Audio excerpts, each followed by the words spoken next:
Hey guys, it's Tuesday, March 7th, and this is Newswave. So I'm finally back. It's been quite a bit of time, obviously, since I've done Newswave. Really, not really. It's been like 4 days. But because the Switch came out, it was just nonstop, just videos and disassemblies and unboxings. All kinds of stuff was happening. So I had to take a little bit of time from Newswave just to get all this stuff done. But it is good to be back, and I guess we'll start by talking about the Switch, since that is kind of the hot topic right now. And it came out. It's been awesome. I mean, it's a really cool system. I will have a full review on that system out sometime this week, so keep an eye out for that. But overall, the Switch has pretty much sold out, and there was a good bit of supply available. Now, there were several people who actually did not pre-order it, and they still got it. There are people who went to the GameStop that I went to.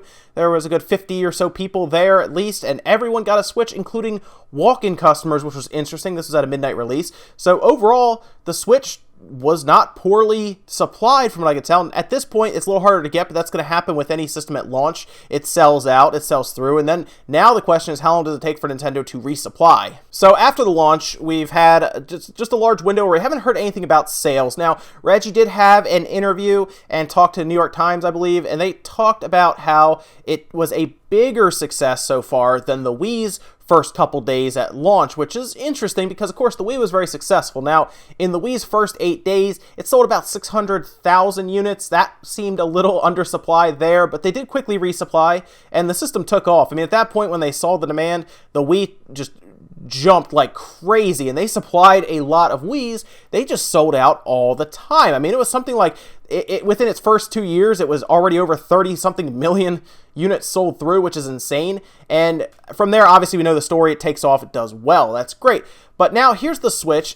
They've been very vague about the North American numbers, because that's the numbers that get turned in that are going to be very interesting, because we know numbers now for Japan. We know numbers now for the UK. So in Japan, the Switch has sold 313,700 units. That's actually a pretty specific number now I think about it. That does put the Switch behind the PS4. The PS4 sold 322,000 units at the same time, but ahead of the Wii U, which sold 308,000 at that time in Japan as well. So it turns out the Switch did do better than the Wii U, slightly less than the PS4. I think at this point, though, the Switch has pretty much sold out in Japan, much like other places. Again, the demand is pretty high for a system when it comes out. Pretty much any system, actually, since the Wii U sold out at launch. Everything pretty much sells out at launch. Xbox One, PS4, they always sell out. New system comes out, it all sells out. But in this case, it's going to be interesting to see how long it takes Nintendo to get more in stock, because they've made this big push that they're going to keep bringing these systems out. It's going to be a steady stream of supply for them. And apparently, I know the Best Buys around me did get another shipment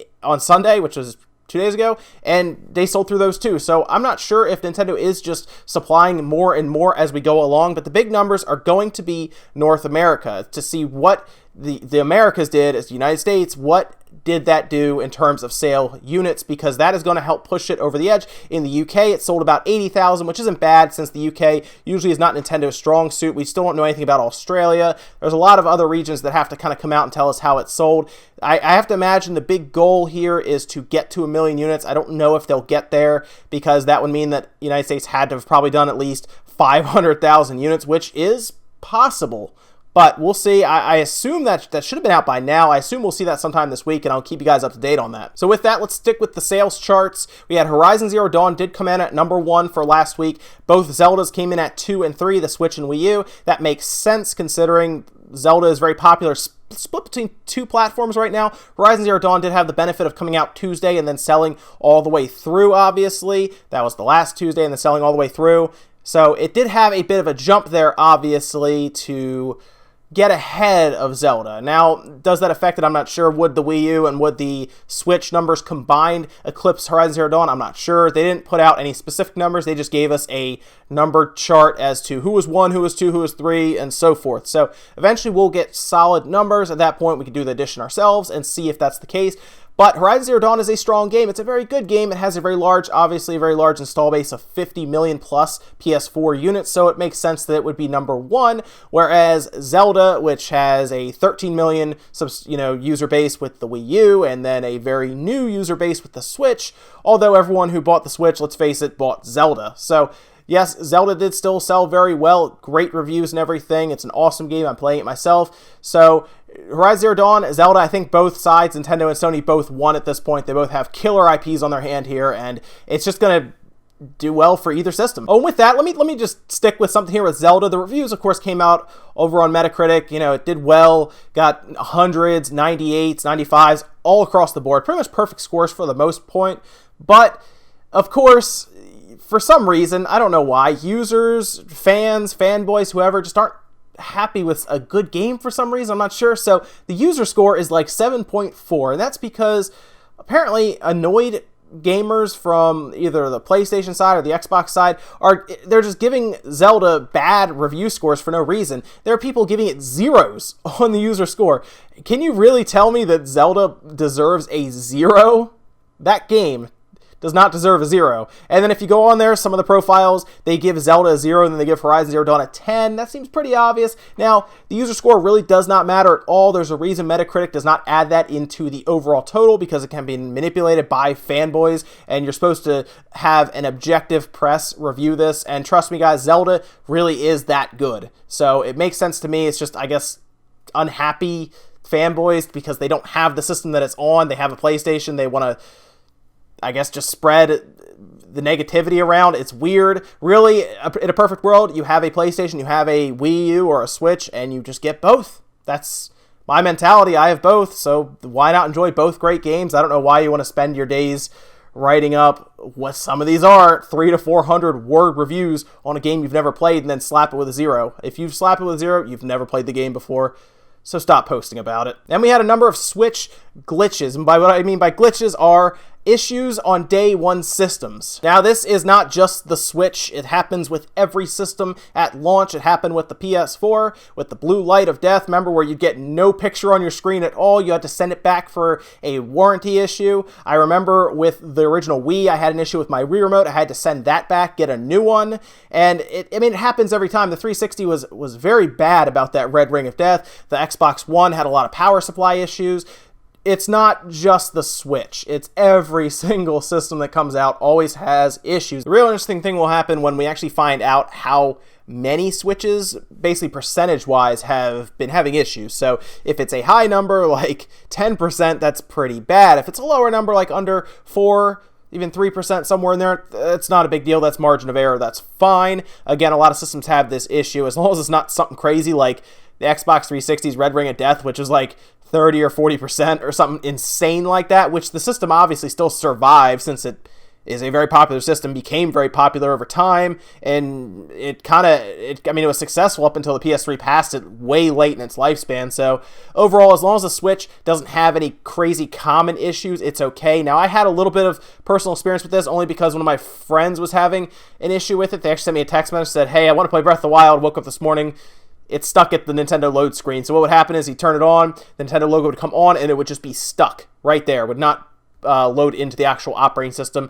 I was trying to figure out if it was an issue with the OS itself, but Nintendo reached back out to him after he sent them an email and said they would do a 2-week turnaround time to get him his system replaced. So he's going to they're sending him a box or a label, put on a box, send it out, they send it back to you. 2-week turnaround time. Not terrible. I've seen worse, but hopefully this is not a common occurrence going forward. I don't personally think it will. I think these are just kind of very loud spots, obviously, that are happening, where everyone whose system is fine isn't going to make a big deal out of it. People whose systems are not fine, they are going to make a big deal out of it. And over the weekend, we had our first drop test for the Switch. Now, we all knew this was going to happen. People were going to buy the Switch just to drop it on pavement, and someone did. This is by the name of Gizmo Slip. So what he did was he took the Switch, dropped it on pavement over and over again until it stopped working.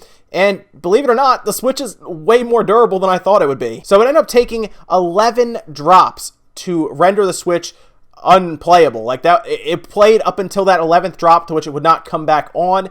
But the system worked fine up until that point. He dropped it several times on the ground, and the screen mostly just got scratched up. Never really got super damaged until eventually, like I said, it got dropped and eventually stopped turning on. If you're going to drop your system 11 times on pavement, you probably shouldn't have a system where at least expect it to work very long if you keep doing that.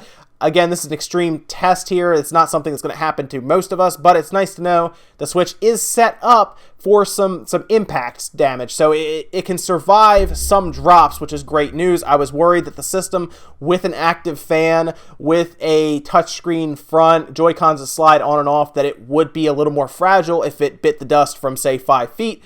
But it seems fine. I'm happy to see that, and if you have a case, it's probably just going to survive even more then. And the last bit of news actually comes from this channel, which is kind of funny. So over the weekend, I did all of my teardowns for all the stuff I said I was going to do it to, which included everything from the Switch. The system, the Pro Controller, the Joy-Cons, the dock, all that stuff got taken apart. And I ended up getting to the left Joy-Con and realized that it was different than the right one. The thing was, it didn't have an actual external antenna. It was all printed on the board that sat next to a metallic surface for the back of the joystick. What I did was I ran a wire down from there. This is if you missed this video, and it actually improved the left Joy-Con's range heavily, more so than the right one that had an external antenna. Of course, I did use a copper wire, but it ended up getting picked up by a lot of places, and I mean, I'm glad to know people found usefulness with it, because other people sent me messages, said they did the same thing, which I told you shouldn't, but it's your system, you can do it yourself if you want, and it fixed a lot of people's issues, so I'm glad it worked out. That's great.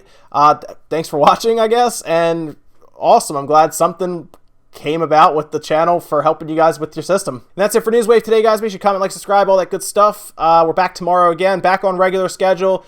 The Switch only releases every now and then, you know, so it was a very busy weekend for me, but we're back to normal, 10 a.m. every morning. Come see us for Newswave. Let me know what you think about all the stuff we talked about today, whether it's maybe you're enjoying Breath of the Wild like crazy, you like to see that the Switch is selling well, but we still need to wait for those North American numbers. I'll keep you guys up to date on that. Let me know down below, guys. I will see you next time.